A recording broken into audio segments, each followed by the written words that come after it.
Hello everyone and welcome. This is Dawn. I want to thank you for joining me for another tutorial. Today I'm going to be making a cute little BooBoo card using pattern paper and the Slimline Big BooBoo die. No Copic coloring involved, just a quick and easy card to make.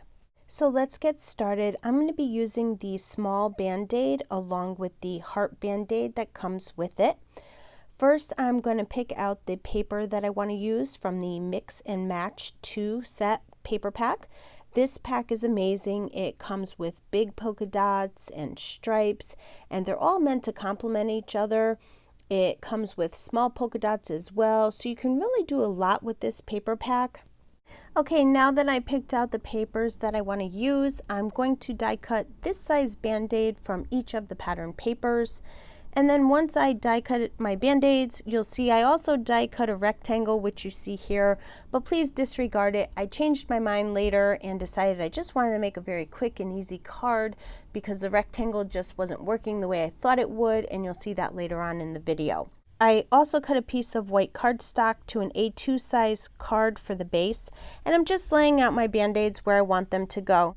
I cut out what would be considered the cotton pieces of the band-aid, and I cut them from white cardstock, and I'm going to put them in the middle of the band-aid. This is the Big BooBoo stamp set, and I'm going to be using the big ouchie word from it. And when I put it on my card, this is where I decided I didn't like how the word fit with the rectangle, so that's when I got rid of the rectangle and started putting all of the band-aids directly onto the card base, and I like that much better. As you can see here, the ouchie word fits much better now. But of course, I'm looking at it now and I'm thinking, well, it needs something more, or it just kind of looks plain. So now I decided to take the largest Wonky stitched rectangle die and I just place it around the card to see how it would fit to make a border, and I think it fits perfect. But I'm not going to die cut it. I'm just going to make an impression with the die. To do this, I'm going to use my embossing mat and I tape it in place so it doesn't move around.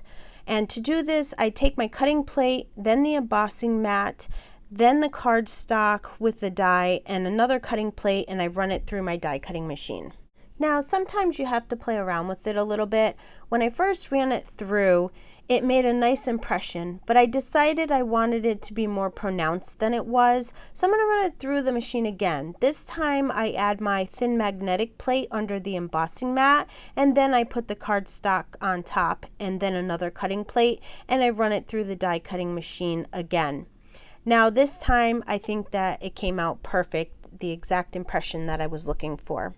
Here I'm going to use my Misty stamping tool to stamp the word ouchie directly onto the card because it's such a big sentiment and I want to make sure that I get a good impression. Using my black ink, I stamp the image onto the cardstock. Now I'm going to start to assemble my card.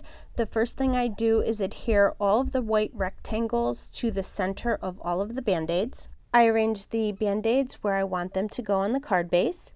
Using some liquid glue, I start to adhere the band-aids to the card, and after I put the first band-aid down, I decided to use a ruler to help make sure that they were all in a straight line. I also found that if I adhere the two end band-aids first and then the middle band-aid, it helps to make sure that they're all spaced out equally apart.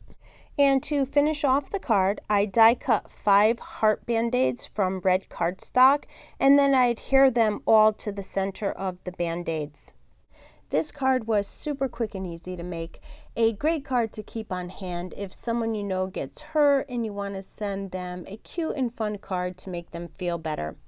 That completes my card for today. I want to thank you for joining me on the Whimsy Stamps YouTube channel. I hope you enjoyed all my little tips, and I would love for you to leave a comment below and let me know what you think of the card. We would love for you to subscribe to the Whimsy Stamps channel and their other social media platforms so you don't miss out on any upcoming releases and great inspirational videos. Also, check out their website for all their new releases. Thanks for stopping by and have yourself a wonderful day.